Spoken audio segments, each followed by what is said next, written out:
Please pray for me as I struggle to pronounce the name Graugalorgan, his name. I shall reign triumphant. Buenos dias, children. Son. Hell, you're all gonna be doing that.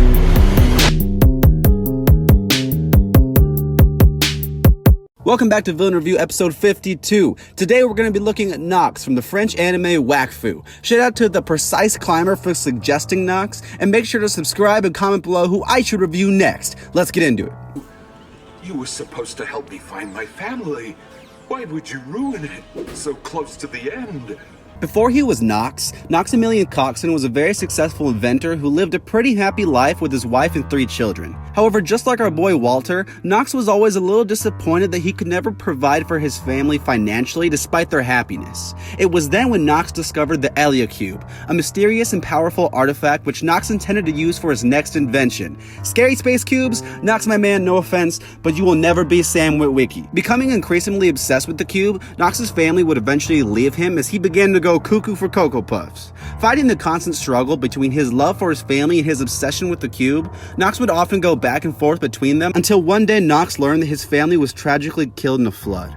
Focusing all his efforts on the Elia Cube, Nox figures that the cube has enough power to help him go back in time to save his family, except he needs a lot of Wakfu to do it. From there we get the Nox we see throughout the entire first season, the Nox who must obtain Wakfu in order to go back in time and save his family. A mission he will accomplish no matter what. If I succeed, the world will begin anew, and all will be well. If I fail, well, I couldn't care if everything lives or dies. So what we see in Nox is a very smart, cocky, and kind of a laid-back guy. The term laid back might not seem like it fits, but what I mean by that is Nox kind of sees the world as something that doesn't really matter.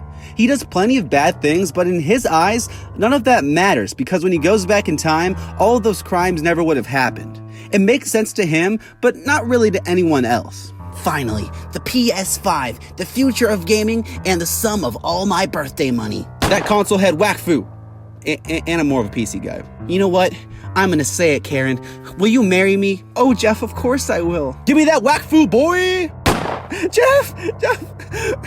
What the fuck is a Wakfu? Where's the Wakfu at? Excuse me, sir, did you just say you're gonna be whacking some fools? No, I need Wakfu. There'll be no whacking here, mister. No siree. No, I'm not whacking anyone. Same here, brother.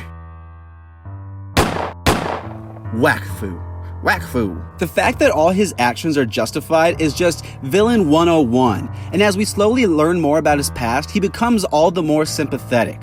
While he does do a lot of bad things, he does show remorse. It just is always overpowered by his confidence in his plan.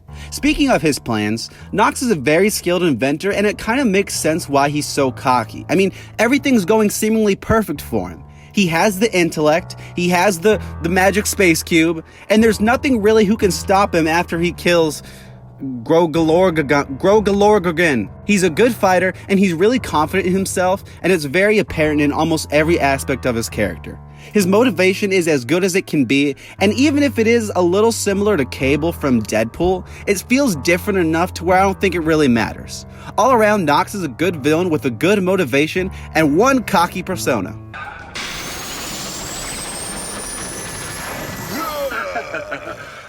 Just in time. One thing I want to touch on is that Nox is pretty cool. Maybe I'm just a sucker for teleporting characters, but I love all the theming of clocks built into Nox's design.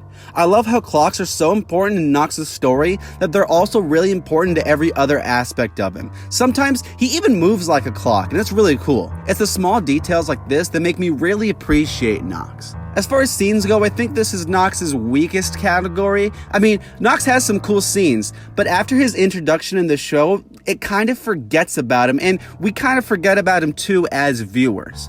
However, Nox returns later in the show, and he has some awesome moments. My personal favorite is where he fights Graugalorgogan. I never thought this old idiot could be so powerful. I call upon you, Elia Cube. Scenes like these are always awesome because they show how big of a threat Nox is. Like, yes, Graugolorgan is this freaking badass dragon man, and Nox ends up winning this fight. It has a lot of cool action, some cool lines, and is just non-stop epicness for its entirety. In the last few episodes, Nox has some great moments, and we learn more about him, and I really like that. If only he was in the show a little more to remind us he was there, he would be like unparalleled villain. I'm coming, my darlings. Papa's on his way. With his strongest aspects being his origin and motivation, Nox is as sympathetic a villain as you could have. He also has a cocky personality, and it gets a little cartoonish at times, but I still really like it. Finally, Nox is really cool when he's on screen. I just wish he wasn't sidelined for a lot of the season. This one is really hard, but I'm gonna give Nox an 8. Let the clock boil over. This is what I built it for. Thank you so much for watching, and don't forget to comment below who I should review next. Hit that subscribe button and tell me what you think of Nox in the comments. Thanks again to the Precise Climber for suggesting Nox. I really enjoyed him. Like the video, and I'll see you next time. A worthless insect.